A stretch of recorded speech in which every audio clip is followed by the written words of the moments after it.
హరిశ్చంద్ర ఘాట్ అది నిరంతరం అలాగా అక్కడ ఏదో ఒకటి కాలుతూనే ఉంటుంది. మహాకాళి దుర్గాదేవి రాక్షసులను సంహరించిన తర్వాత తన కత్తిని తీసుకొచ్చి అక్కడ విడిచిపెట్టారంట.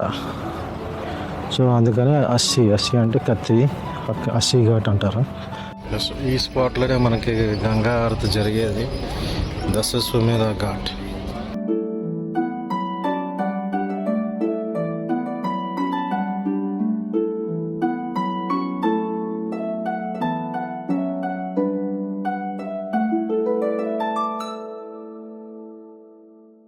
Good afternoon guys and welcome back to another day of my India road trip from Kashi Varanasi. కాశీలో ఉన్నాను, తెలిసిందే కదా.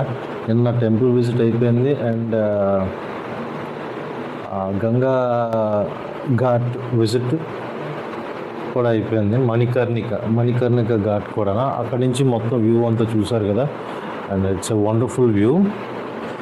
అండ్ రూమ్ గురించి చెప్పానో లేదు తెలీదు, ఐ థింక్ చెప్పినట్లున్నాను. అండ్ ఇది పరిస్థితి, రూమ్ 1500 రూపీస్కి. ప్రస్తుతం ఏంటి అని అంటే I'm heading to Dashashwamedh Ghat and Assi Ghat and ఇంకా కొన్ని ఘాట్స్ ఉన్నాయి, ఘాట్స్ చూస్తున్నాను. ఈ వేడైతే గుమాయింపుగా ఉంది. నైట్ కొంచెం బాగానే వర్షం పడినట్లు ఉంది, బట్ అయినా కూడా వేడైతే గట్టిగా ఉన్నది. ఎనీవేస్ ఈరోజు అయితే దశాశ్వమేధ ఘాట్, అస్సి ఘాట్, అలాగే ఇక్కడ ఒక దుర్గాదేవి టెంపుల్ అండ్ మా హనుమాన్ టెంపుల్ ఏవో ఉన్నాయి, అవి కూడా చూసుకొని నేను లేటర్ వీలైతే నైట్ ఆరతి, మంగళ ఆరతికి అటెండ్ అయ్యేటట్లు చూసుకుందాం. So that's all. బైక్ అయితే ఇక్కడ వదిలేస్తున్నాను.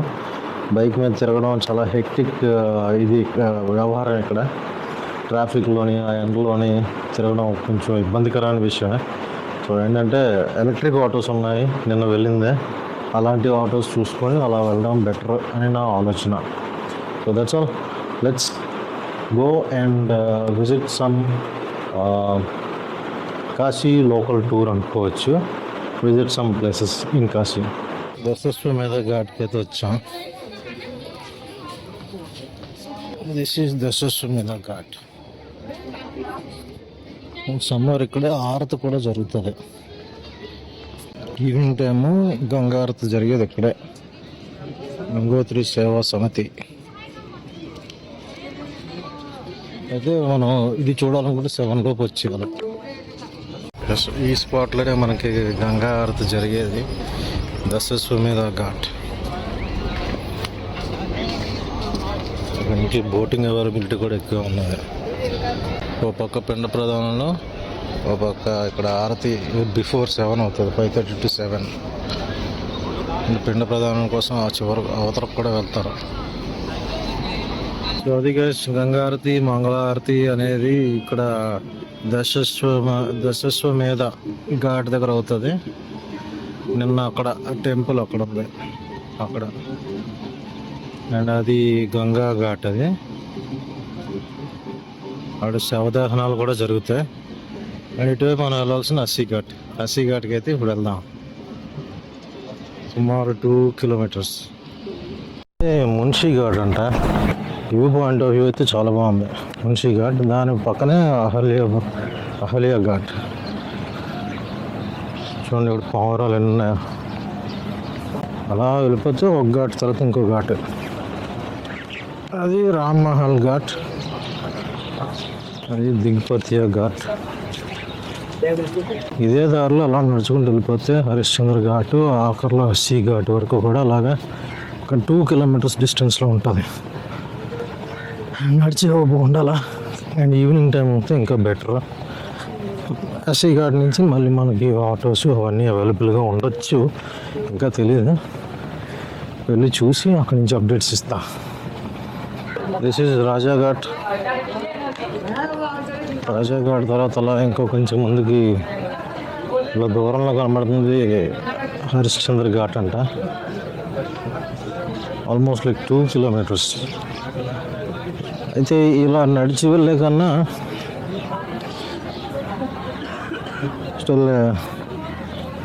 బోట్ షికారు చేసుకుంటూ అన్ని ఘాట్లు చూసుకునే పరిస్థితి కూడా ఉన్నది. ఒకసారి ట్రై చేద్దాం. ఎంత పడుతుంది ఏంటో. This is Manas Sarovar ghat.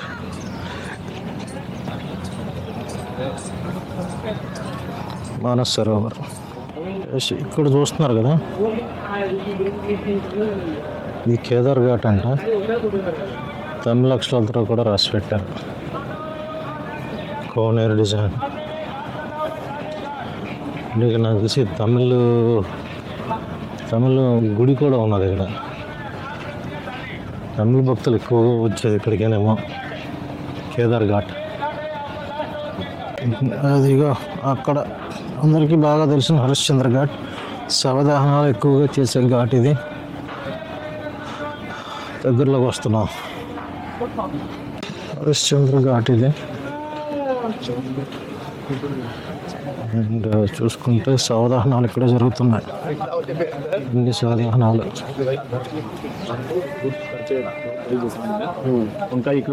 హనుమాన్ ఘాట్ ఇది చూసుకుంటే గులారియా ఘాట్ అంట, శివాల ఘాట్ అది. మహానిర్వాణి ఘాట్ అట, మహారాజా ఘాట్, మహానిర్వాణి ఘాట్. ఇది నిరంజని ఘాట్ అట, నిరంజని ఘాట్. ఆ శివారిని చూస్తున్నారు చూసారా, అదే అస్సీ ఘాట్ అంటారు. అస్సీ ఘాట్ ఏంటంటే మహాకాళి దుర్గాదేవి రాక్షసులను సంహరించిన తర్వాత శుభన్ అండ్ నిశుభన్ అని ఏదో సంథింగ్ రాక్షసులను సంహరించిన తర్వాత తన కత్తిని తీసుకొచ్చి అక్కడ విడిచిపెట్టారంట. సో అందుకనే అస్సీ అంటే కత్తి, అస్సీ ఘాట్ అంటారు. ప్రభు ఘాట్ ముందరైతే అస్సీ ఘాట్కి అయితే వెళ్ళట్లేదు. ఇది నిషద్రాజ్ ఘాట్, మూలన అస్సీ ఘాట్ ఉన్నది. ఇక్కడ నాకు ఒక బోట్ దొరికింది, 800 రూపీస్, 800కి. సో వర్త్ అనే అనిపించింది. సోలో కాకపోయి ఉంటే మేబీ మనిషికి ఒక 100 ఎంతో తీసుకుంటారు. కాకపోతే నేను అడిగింది ఏంటంటే నా రూమ్ ఎక్కడైతే ఉందో అది రాణిఘాట్ దగ్గర దింపామని చెప్పాను. So going on boat ride. కాశీలో బోట్ రైడ్ ఇంతకుముందు అనుకున్నాను, అప్పుడు 2012-13లో వచ్చినప్పుడు. నేను కొంచెం డ్రైవింగ్ ఎక్కువ చేయడం వల్ల అలసిపోయి వెళ్ళలేదు. సో అది ఈరోజు తీరుతుంది. అండ్ ఇక్కడ నుంచి ఘాట్లన్నీ ఒకసారి చూసుకుందాం. ప్రభు ఘాట్ అండ్ అక్కడ చూసుకుంటే ఇలాగ చాలాసేపు వెయిట్ చేశాను. షేక్ సింగ్ ఘాట్ అంటది, షేక్ సింగ్ ఘాట్. అండ్ వేరేదో నిరంజని ఘాట్ అంటది, అది హనుమాన్ ఘాట్. అదిగోండి అసలైంది హరిశ్చంద్ర ఘాట్ అది.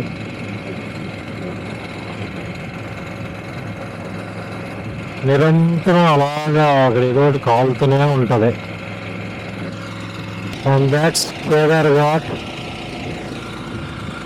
కేదార్ కొంచెం తమిళ లాంగ్వేజ్లో ఎక్కువగా ఉన్నాయి. ఇవన్నీ అనేది ఎక్కువగా మన తమిళ తెలుగు వాళ్ళు ఎక్కువగా ఉండే ఘాట్లు. ఒకటైతే క్లియర్గా చెప్పాలా, లైక్ ఈ కాశీకి వచ్చినాక ఈ బోట్ రైడ్ అనేది చాలా మ్యాండేటరీ.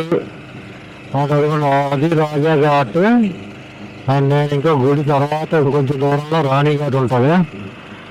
సో బోట్ రైడ్ అనేది 2 మ్యాండేటరీ. దట్టు కొంచెం చీకటి పడిన తర్వాత లైట్లు వీట్లు అన్నీ వేసిన తర్వాత కంపల్సరీగా చేయాల్సిన ట్రిప్ ఇది. దట్టు కొంచెం చీకటి పడిన తర్వాత మాత్రం అల్టిమేట్గా ఉంటుంది. అంటే నాకు ప్రతినించి మధ్యాహ్నం 11 నుంచి అలా తిరిగేసరికి నాకు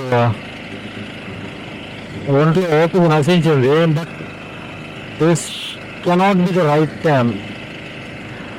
చైత్రమాసం మాఘమాసంలో అయితే రష్ కంపల్సరీ ఎక్కువ ఉంటుంది. కానీ విషయం ఏంటంటే మార్చ్ ఎండింగ్ నుంచి ఈ జూన్ జూలై అంతా, జూలై చెప్పలేము కానీ జూలైలో కొంచెం వర్షాలు ఎక్కువ ఉంటాయి. జూన్ వరకు అయితే మాత్రం ఎండ బీభత్సంగా ఘోరంగా పడుతుంది ఎండ. మున్షి ఘాట్ అయితే వ్యూ అయితే చాలా బాగున్నది. అది మున్షి ఘాట్ వ్యూ. అండ్ తర్వాత ఇంకా అక్కడి నుంచి మన ఇందాక ఏమంటున్నది వశిష్వాడి ఘాట్ ఏదో. ఇక్కడ అసలు మంగళహారతులు అవన్నీ ఇక్కడ జరుగుతాయి. దానికోసం విఐపి టికెట్లు 500 రూపీస్ పెట్టి తీసుకోవాల్సి ఉంటుంది. విఐపి టికెట్లు ఏంటంటే కుర్చీలు అవన్నీ వేసి మంగళహారతి దగ్గరలో పెడతారు. లేదు అంటే మనం అక్కడ ఉండి చూద్దాం. సో ఆల్రెడీ రెడీ అవుతుంది. 6:30కి స్టార్ట్ అవుతుంది అనుకుంటున్నా. ఇప్పుడు ముందు నుంచి వచ్చి మంగళహారతి కోసం వెయిట్ చేస్తున్నారు. బట్ సారీ, మంగళహారతి అయితే నేను ఉండలేకపోతాను. కొంచెం ఓపిక అయితే లేదు అందులోని. బెటర్ ఎప్పుడైనా ఇండియాలోని చాలా మంది ప్లేసెస్ గట్టి మధ్యప్రదేశ్, ఉత్తరప్రదేశ్ అండ్ బీహార్ అనేవి ఏంటంటే సమ్మర్లో కాదు, రైనీ సీజన్లో కాదు, వింటర్లో రావాల్సి ఉంటుంది సార్. బట్ కాశీ మాత్రం డిసెంబర్ జనవరి వస్తే మాత్రం అసలు కిక్కిరిసిగా ఉంటుంది. అది చూసుకుంటే దసరా ఘాటులు అక్కడ మంగళహారతులు గంగాహారతులు జరుగుతుంది. అండ్ అది మనకి టెంపుల్ మణికర్ణిక ఘాట్. అక్కడ కూడా శవదానాలు జరుగుతున్నాయి కొంచెం ఊరల పక్క, కానీ తక్కువ. హరిశ్చంద్ర ఘాట్లో అయినంత ఏం కాదు. ఏదైనా కాశీలో వచ్చి అస్థికలు కలపడం ఎంత పుణ్యం అని అనుకుంటారు, కానీ టూ పాపులర్ ప్లేస్ అంటాం. ఆత్మకి శాంతి కలుగుతుంది అన్న నమ్మకం అయితే గట్టిగా ఉన్నది. కుదేరిగా అది మన గుడి ఆవరణ, అది మణికర్ణిక ఘాట్ టెంపుల్. అది నిన్న చూసాం కదా, కొంచెం వంగిపోయి ఉన్నదని చెప్పి అది వరదల్లోనే వంగిపోయింది. గుడి లోనకి కొంచెం భూమిలోనికి వెళ్ళింది. అదేగా మెయిన్ గుడి. ఒకటి నేను 12:30లో వచ్చినప్పుడు ఇదంతా ఈ వ్యవహారం అంతా ఉండేది కాదు. బట్ ఏంటంటే జస్ట్ గుడిలోకి వెళ్ళి చుట్టూ ఇప్పుడు ఒక రాయి, డిఫరెంట్ రాయి, ఇప్పుడు ఉన్న గవర్నమెంట్ అయినా డిఫరెంట్ రాయి తెచ్చి ఇక్కడ మొత్తం అయోధ్యలాగా కట్టడాలు చేశారు. యాక్చువల్గా అయితే గుడి గోపురం అయితే చూడండి అక్కడ ఉంది. అది గుడి గోపురం. అది Manikarnika ghat and it is Scindia ghat, Ganga Mahal ghat. ఇది గంగా మహల్ ఘాట్. ఇది మన గంగా మహల్ అనుకుని గంగా హారతి ఇక్కడ కాదు, అది దశశ్వమేధ ఘాట్లోనే. అండ్ ఇక్కడ కాశీలో ఇంకొకటి ఏంటంటే మిక్చర్ ఆఫ్ కల్చర్, ముస్లిం, హిందూ, జైన్ అన్నీ కలిసే ఉన్నాయి అక్కడ. బోన్సలే ఘాట్, ఇది బోన్సలే ఘాట్. ఇది